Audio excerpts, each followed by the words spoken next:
जय बद्री विशाल सज्जनों, स्वागत है आप सभी का मेरी नई वीडियो पे। उससे पहले यदि अभी तक आपने मेरे इस चैनल को सब्सक्राइब नहीं किया अथवा आप पहली बार मेरे इस चैनल पे हैं तो शीघ्र ही चैनल को सब्सक्राइब कीजिए एवं बेल आइकन का बटन अवश्य दबाइए। उससे क्या होता है कि जब भी मैं कोई नई वीडियो अपलोड करता हूँ तो शीघ्र ही आपके मोबाइल स्क्रीन पे नोटिफिकेशन प्राप्त हो जाता है और आपको मेरी प्रत्येक नई वीडियो को सबसे पहले देखने का सौभाग्य प्राप्त होता है। सज्जनों, शुरू करते हैं आज की नई वीडियो। सज्जनों, वीडियो अच्छी लगे तो लाइक करना, कोई त्रुटि रह जाए अथवा कोई उत्साह बढ़ाने के लिए कमेंट अवश्य करें। साथ ही जानकारी को अपने दोस्तों, भाई बहनों, बांधवों तक पहुंचाने के लिए शेयर अवश्य करें। सज्जनों, शुरू करते हैं आज की नई वीडियो को। निर्जला एकादशी हिंदू धर्म में सबसे महत्वपूर्ण और पुण्यदायी एकादशियों में से एक मानी जाती है। यह पावन व्रत भगवान विष्णु और माता लक्ष्मी को समर्पित है, जिसे ज्येष्ठ मास के शुक्ल पक्ष की एकादशी तिथि को मनाया जाता है और इस व्रत को बेहद कठिन भी माना जाता है क्योंकि इसमें बिना पानी पिए उपवास रखा जाता है। ये वजह है कि अन्य एकादशियों की तुलना में निर्जला एकादशी अधिक फलदायी हो जाती है। मान्यता है कि जो भी भक्त निर्जला एकादशी का व्रत सच्चे मन और श्रद्धा के साथ करते हैं उन्हें साल भर की सभी 24 एकादशियों के बराबर का पुण्य प्राप्त हो जाता है। और इस दिन घर पर खास चीजें लाना और उन्हें विधि विधान पूजा में शामिल करना अत्यंत शुभ माना जाता है। ये चीजें घर में सुख, समृद्धि, शांति और सकारात्मक ऊर्जा का संचार करती है, जिससे भगवान विष्णु और माता लक्ष्मी की विशेष कृपा बने। आइए ऐसी ही 3 चीजों के बारे में जानते हैं जिन्हें घर लाने से भगवान विष्णु और माता लक्ष्मी की विशेष कृपा बरसती है। सबसे पहले बात करते हैं इस वर्ष जो है निर्जला एकादशी। तो निर्जला एकादशी 2025 में 6 जून को मनाई जाएगी। इस बार एकादशी तिथि 6 जून को सुबह 2:15 से शुरू हो जाएगी और अगले दिन यानी कि 7 तारीख की सुबह 4:47 तक रहे। धार्मिक ग्रंथों के अनुसार जब एकादशी तिथि 2 दिनों तक पड़ती है तो दोनों दिन ही उदय तिथि का संयोग बनता है। तो गृहस्थ जीवन जीने वाले भक्त लोगों को पहले दिन यानी कि 6 जून को इस बार व्रत रखना उचित रहेगा।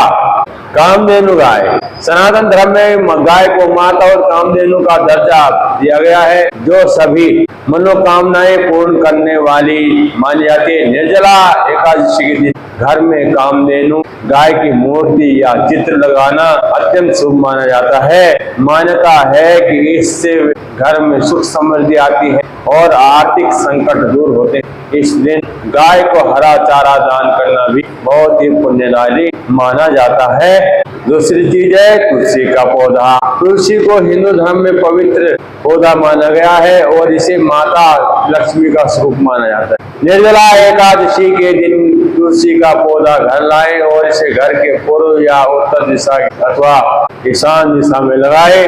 तो इस दिन तुलसी की पूजा करें, साथ ही घी के दीपक जलाए और तुलसी मंत्रों का जाप और परिक्रमा करने से घर में सकारात्मक ऊर्जा बनी रहती है।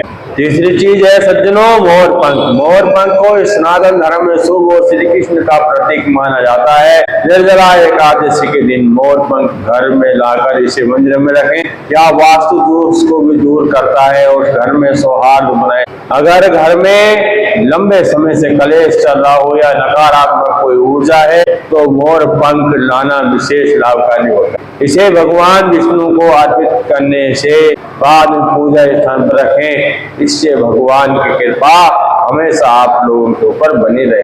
अब जो है बात करते हैं निर्जला एकादशी की कथा, इतिहास, महत्व और उपवास ध्यान रखने योग्य बातों का।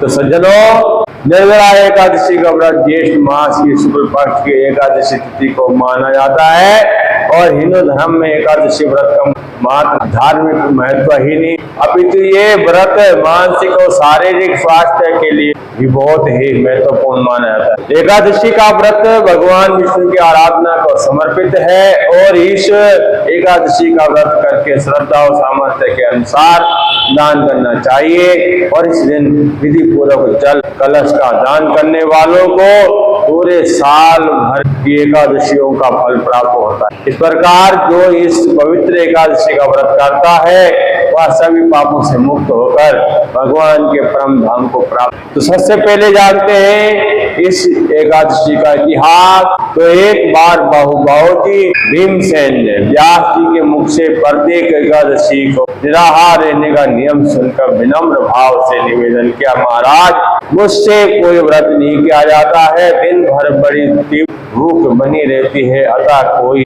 ऐसा उपाय बताइए जिसके प्रभाव से स्वतः सदगति हो जाए। तब व्यास जी ने कहा कि तुमसे वर्ष भर की संपूर्ण एकादशी नहीं रह सकती, तो केवल एक निर्जला कर से साल भर की एकादशी करने मात्र से सभी फल प्राप्त हो जाएंगे। तब भीम ने वैसा ही किया और स्वर्ग को गए। इसलिए यह एकादशी भीमसेनी एकादशी के नाम से भी जानी जाती है।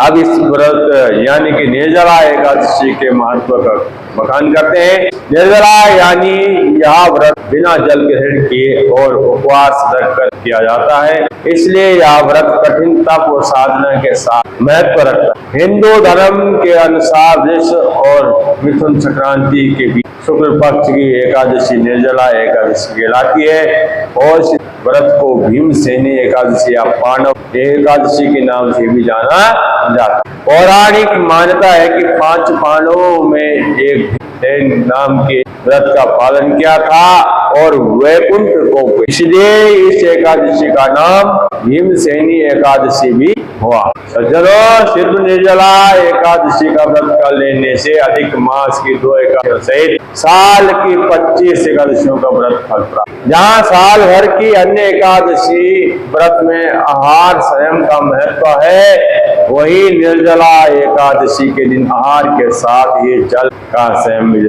और इस व्रत में जल ग्रहण नहीं किया जाता है, यानी निर्जल रहकर यह व्रत किया जाता है।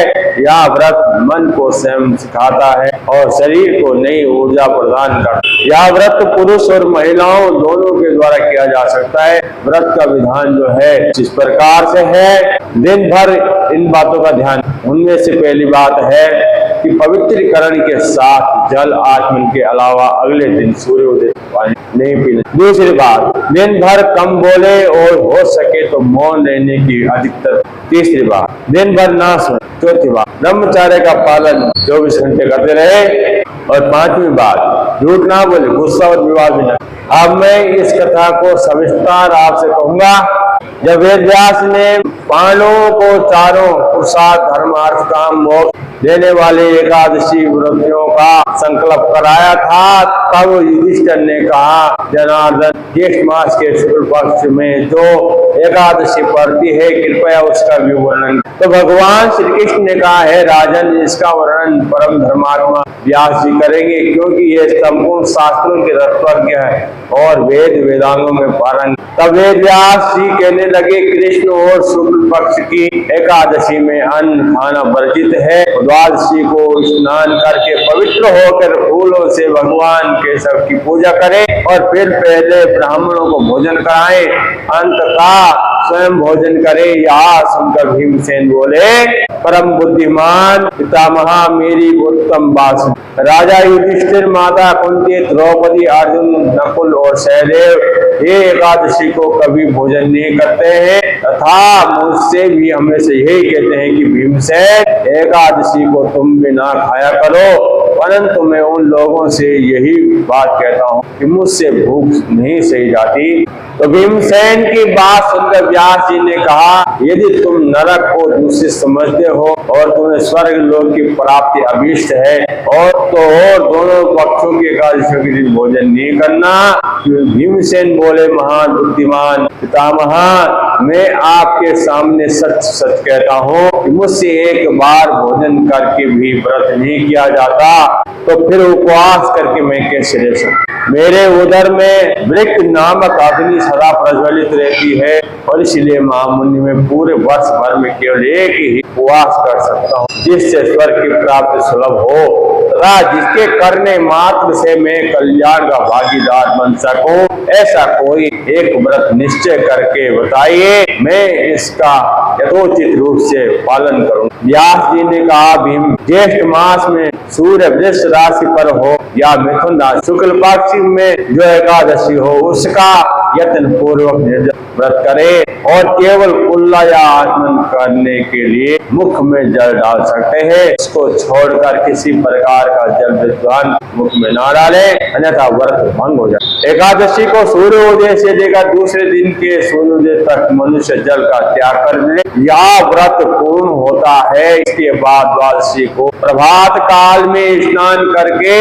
ब्राह्मणों को विधि पूर्वक जल और सोने का दान करे और इस प्रकार सब कार्य संपन्न करके जितेंद्रिय ब्राह्मणों के साथ भोजन। वर्ष भर में जितनी एकादशियां होती है उन सब का पालन कर इस निर्जला एकादशी से मनुष्य व्रत प्राप्त कर लेता है और इसमें तनिक भी संदेह नहीं है। शंख और चक्र गदा धारण करने वाले भगवान केशव ने मुझसे कहा था, यदि मनुष्य सबको छोड़कर एकमात्र मेरी शरण में आ जाए तो एकादशी को निराहार रहे तो वह सब पापों से मुक्त हो जाता। कुंती नंदन, निर्जला एकादशी के दिन श्रद्धालु स्त्री पुरुषों के लिए जो विशेष दान और कर्तव्य विहित है, उन्हें उस दिन जल में शयन करने वाले भगवान विष्णु का पूजन और जलमयी धेनु यानी पानी में खड़ी गाय का दान करना चाहिए। सामान्य गाय का घी से बनी गाय का दान।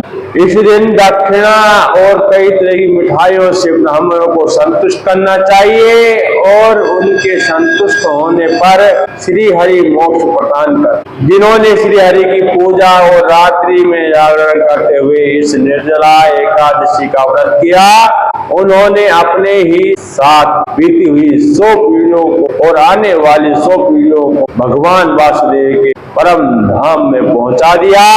और निर्जला एकादशी के दिन अन्न, वस्त्र, गाय, जल, शैया, सुंदर आसन, मंडल का ज्यादा दान करने चाहिए। जो श्रेष्ठता सुपात्र ब्राह्मणों को जूता दान करता है वहाँ सोने के विमान पर बैठकर वैकुंठ लोक को प्राप्त करता है और जो इस एकादशी की महिमा को भक्ति पूर्वक सुनता है तथा उसका वर्णन करता है वह स्वर्ग लोक प्राप्त। सज्जनों, चतुर्दशी युक्त अमावस्या को सूर्य ग्रहण के समय श्राद्ध करके मनुष्य जिस फल को प्राप्त करता है वही फल इस कथा को सुनने से भी प्राप्त होता है। सज्जनों, भीमसेन ज्येष्ठ मास में शुक्ल पक्ष की जो शुभ एकादशी होती है उसका निर्जल व्रत करना चाहिए और उस दिन श्रेष्ठ ब्राह्मणों को शक्कर के साथ साथ जल के घड़े दान करने चाहिए। ऐसा करने मात्र से मनुष्य भगवान के समीप पहुंचता है, आनंद का अनुभव करता है। इसके बाद द्वादशी को ब्राह्मण को भोजन कराने के बाद स्वयं भोजन करे। जो इस प्रकार पूर्ण रूप से पाप नाशनी एकादशी का व्रत करता है वह सभी पापों से मुक्त होकर आनंदमय व्रत को प्राप्त करता है। यह सुनकर भीमसेन ने भी इस एकादशी का आरंभ कर दिया। तो सज्जनों, यदि आपको ये वीडियो अच्छी लगी हो, बस केवल थोड़ा बड़ी है उसके लिए खेद है।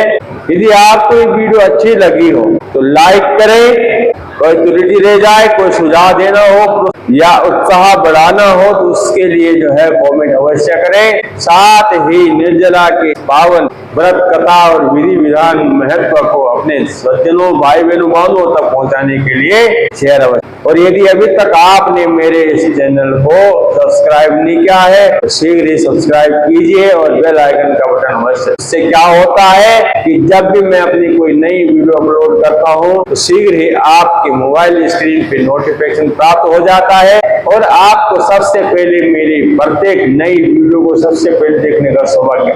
सज्जनों, माँ लक्ष्मी नारायण आपकी कामना पूर्ण करे। आपने मेरी ये पूरी वीडियो देखी है उसके लिए बहुत बहुत धन्यवाद। क्योंकि वीडियो काफी लंबी है इसलिए आपका बहुत ही ज्यादा धन्यवाद करता हूँ। और सज्जनों, शीघ्र मिलेंगे नई वीडियो के साथ में। तब तक के लिए जय श्री राम। भगवान लक्ष्मी नारायण व बंदिश विशाल भगवान आप हमेशा रक्षा करे और आपकी कामना पूर्ण करते। धन्यवाद।